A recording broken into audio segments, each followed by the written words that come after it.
Začelo se je Evropsko prvenstvo v košarki. 15 kandidatov za direktorja. Sejem rabljenih učbenikov in študijskega gradiva. Ali uporabljate varnostni pas? Pozdravljeni! Slovenija bo do 22. septembra košarkarska država. Prve tekme 38. Evropskega prvenstva v košarki so končane. Za točke se potegujejo ekipe Belgije, Ukrajine, Makedonije, Črne Gore, Švedske in Grčije. Najbolj zanimiv je trenutno dvoboj med Španijo in Hrvaško v skupini C, kjer igra tudi Slovenija.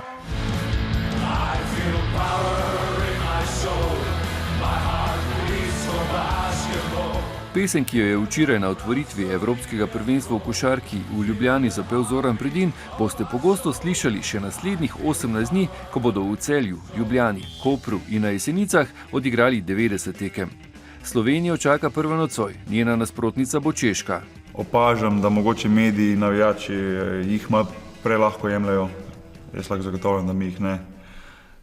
In to bo tudi pokazali oni, da so kvalitetna ekipa in mi bomo mogli igrati 100% skoncentrirano, dati res čisto vse od sebe, da dobimo to prvo tekmo.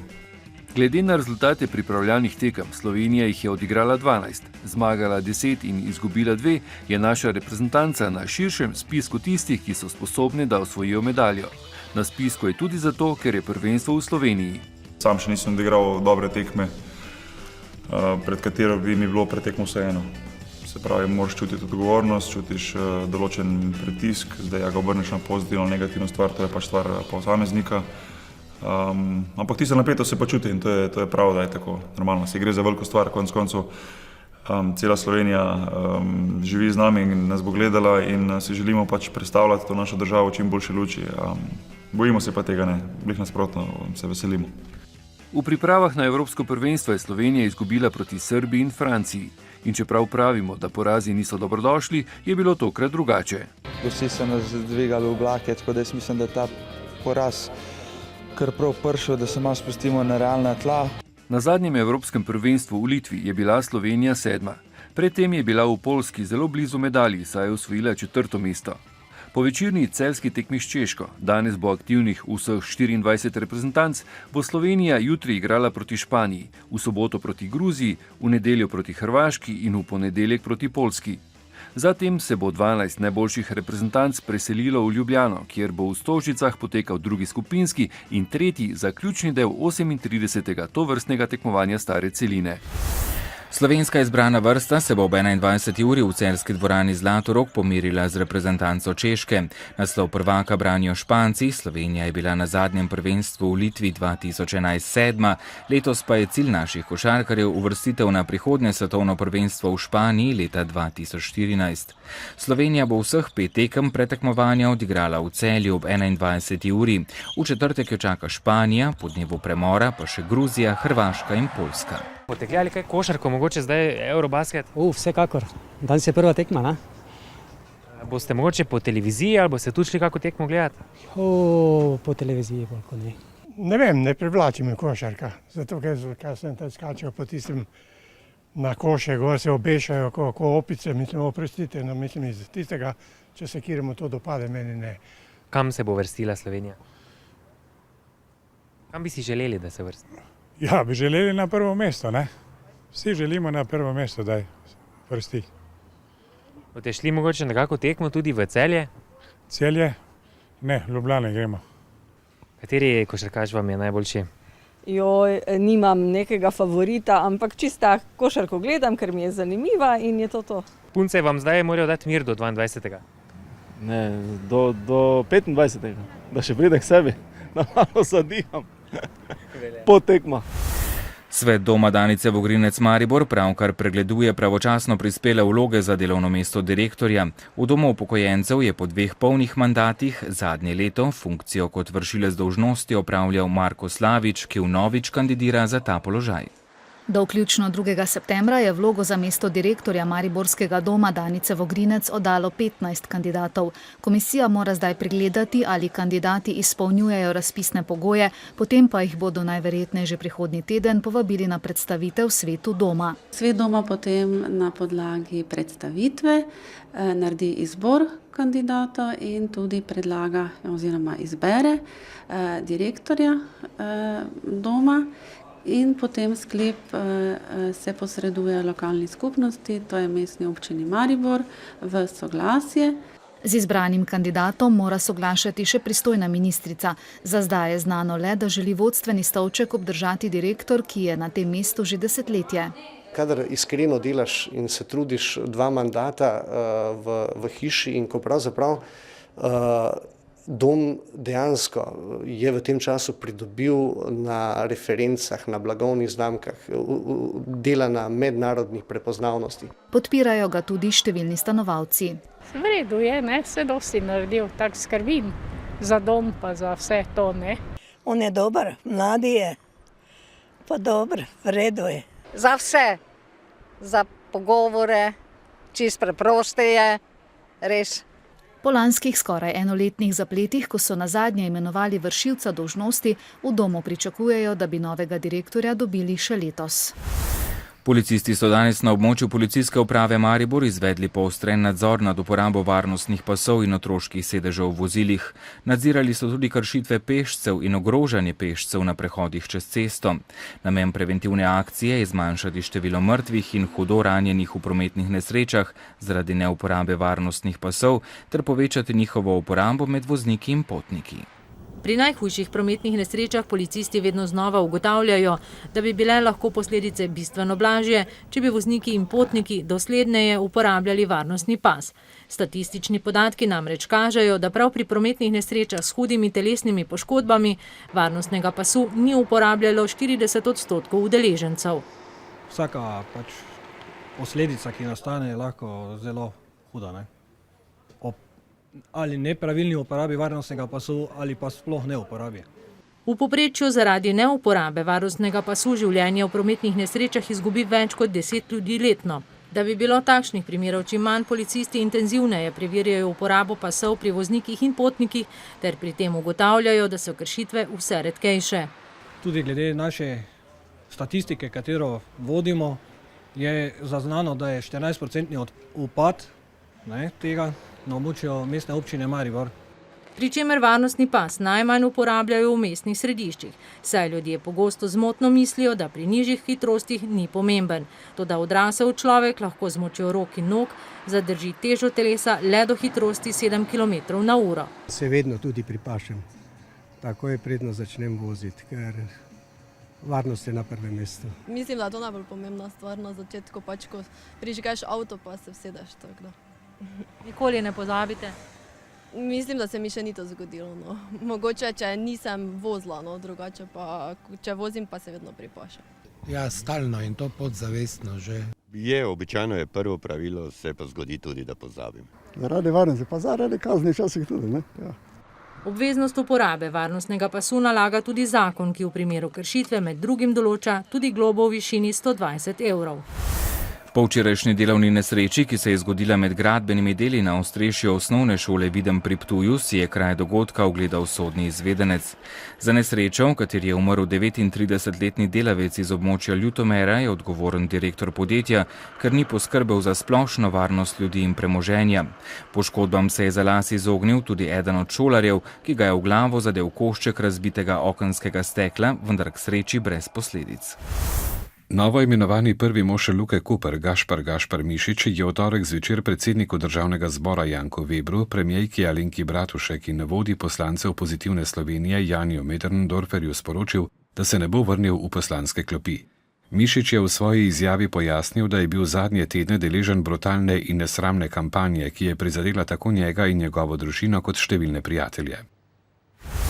Predsedniki koalicijskih strank so danes razpravljali tudi o kadrovanju v državnih podjetjih in možnostih, kako preprečiti politična kadrovanja. Konkretnih rešitev niso sprejeli, se pa načeloma strinjajo, da bi se politične stranke pri imenovanju nadzornikov morale popolnoma umakniti. Omenjajo tudi možnost veta ali soglasja resornega ministra. Slovenija bi lahko imela manj občin. Minister za notranje zadeve Gregor Virant je ob robu sestanka koalicije pojasnil, da je od predsednikov koalicijskih strank dobil podporo projektu reorganizacije občin. Po predlogu občine ne bi smele imeti manj kot 5000 prebivalcev, tako bi bilo občin okoli 120 namesto današnjih 212. V Polani pri Murski Soboti so ta konec tedna želi industrijsko konopljo. Opravilo je sicer bolj podobno trgatvi, le da bodo na koncu iz semen iztisnili žlahtno domačo konopljino olje, ki v svetu postaja spet vse bolj cenjeno. In je dozorela. Čeprav imajo v zelenih nazobčanih listih in vršičkih nekateri še vedno predsodke, so konopljo v teh krajih gojili od nekdaj. Pri Vrataričevih jo tudi žanjejo tako kot nekoč, ročno. V bistvu zelo enostavno izgleda vse skupaj. Ja, enostavno. Imamo škarje, s katerimi odstrižemo zgornje vršičke, ki jih potem nalagamo na traktor in odpeljemo na dvorišče, kjer se vse skupaj posuši. Kot na trgatvi grozdja, le da je tu treba bolj podrobno pogledati, če so vršički že dozoreli. Tu, če vzamemo en konkretni vršiček in ga malo razstavimo, vidimo, da pada ven zrelo rjavo seme. Res pa je, da se je večina obiralcev tega naučila šele danes. Prijetno opravilo. Ja, res, ja, zanimivo, ja. Prvič? Prvič. Nekateri že imajo izkušnje, nekateri z radovednosti pridejo, da nam veseljem pomorejo. Tako kot je to bilo na kmetih pač nekoč. Pa poznamo se že dolga leta, pa smo pač prišli pomagati malo. Pa je prijetno opravilo. Ja. Pa ste vedeli, kako izgleda taka trgat? Ne, malo sem presenečen, ker nisem vedel točno, kak je to. V vsega nekaj urah je konoplja požeta in za trgače je delo dokončano. Vrataričevi pa bodo v prihodnjih dneh seme samo še posušili in računajo, da bodo letos iz njega iztisnili okoli 100 litrov prvovrstnega in vse bolj cenjenega olja. Čeprav so osnovno- in srednješolci že sedli v šolske klopi, mnogi v teh dneh še iščejo zadnje šolske potrebščine. Številne šole imajo organiziran učbeniški sklad, otroci pa lahko šolske knjige dobijo tudi na sejmih rabljenih učbenikov. V Mariboru so jih po znižanih cenah lahko kupili na tamkajšnji osrednji tržnici. Bivša dijakinja srednje gostinske šole Urška se s prodajo svojih rabljenih učbenikov poslavlja od šolskih klopi. Ker jih ne bo več potrebovala, nima smisla, da jih zasedajo prostor, pravi. Ker bi rada več zaslužila, pa da nimam toliko zasedenega prostora. A na plotuju mariborske tržnice učbenike prodajajo le redki dijaki. Večina se za prodajo rabljenih učbenikov že vnaprej dogovori z mlajšimi dijaki oziroma osnovnošolci. Učbenikov imamo zdaj tu te 2 mizi zaenkrat, ampak v bistvu prihajajo še dijaki, lahko sami, tam sta že 2 prišli, z svojimi učbeniki pa jih tudi prodajajo. Mi pa imamo samo to in zdaj upamo, da bo pač v bistvu čim več šlo. Na sejmu je rabljene učbenike pa tudi leposlovje mogoče dobiti po precej ugodnejši ceni kot nove. Organizatorji bi namreč radi tudi tako omilili socialno stisko marsikaterega dijaka. Namenjen je za dijake od 1. do 4. letnika, najdejo pa se tudi nekatere knjige namenjene za starejšo populacijo, ki jo lahko najdejo, ne vem, zdaj tu prodamo po 1 evro. Te knjige za dijake pa se tam od 2 do 5 evrov so učbeniki za maturo in pa za strokovne in pa gimnazijske programe.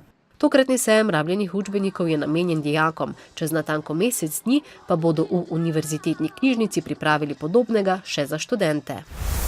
Lutkovno gledališče Maribor je uspešno končalo poletni lutkovni pristan, v sklopu katerega so premierno uprizorili tudi predstavo o odnosu med moškim in žensko z naslovom Vselej ista zgodba. Eksperimentalno raziskovalna predstava v ospredje postavlja združevanje igre in animacije predmetov. Ta naloga niti ni prišla samo iniciativno, nekako je nastala v Pragi, kjer sem podiplomski študent, ki sem se odločil, da bomo naredili eno tako semestrsko predstavo, zelo kratko, 15 minut. In za izziv si je vzela ravno to, odnos med igralcem in animatorjem, odnos med predmetom in subjektom. V osebni izpovedi se prepletajo animacija, igra, gib enega igralca, ki ustvarja dialog v različnih vlogah. To, da moraš istočasno držati 2 postavi, se pravi ta objekt oziroma to lutko in ta lik, ki ga pač igram jaz.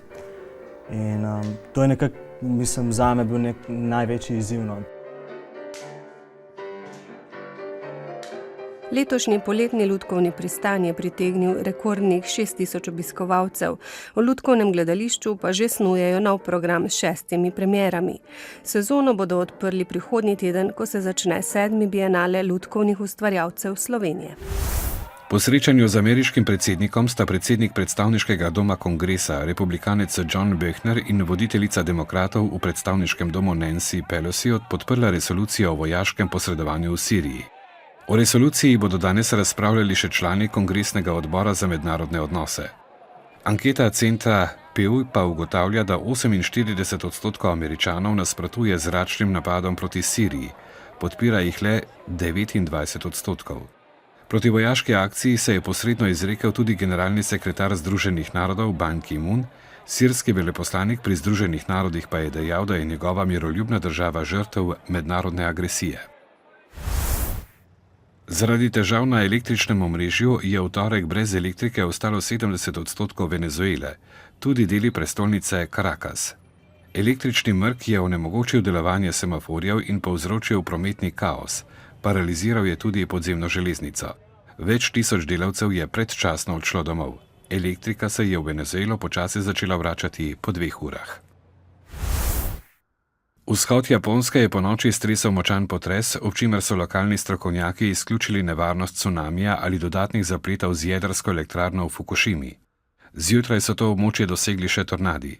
Ranjeni sta bili 2 osebi in poškodovanih več stavb, več 100 gospodinstev pa je bilo nekaj ur brez elektrike. Japonski proizvajalec avtomobilov Toyota mora zaradi možnih tehničnih težav v servisne delavnice vpoklicati 370 tisoč vozil. Napake so odkrili pri nekaterih modelih hibridnih vozil in tudi pri nekaterih modelih Toyotinih najbolj razkošnih vozil Lexus. Koliko bo popravilo stalo, podjetje ni razkrilo. Tudi v četrtek bo na Primorskem pretežno jasno, drugod bo delno jasno z občasno zmerno oblačnostjo, predvsem v vzhodni in v severni Sloveniji lahko tudi pretežno oblačno. V petek bo delno jasno z občasno povečano oblačnostjo. Več sončnega vremena bo na Primorskem, kjer bo tudi najtopleje. V soboto bo pretežno jasno.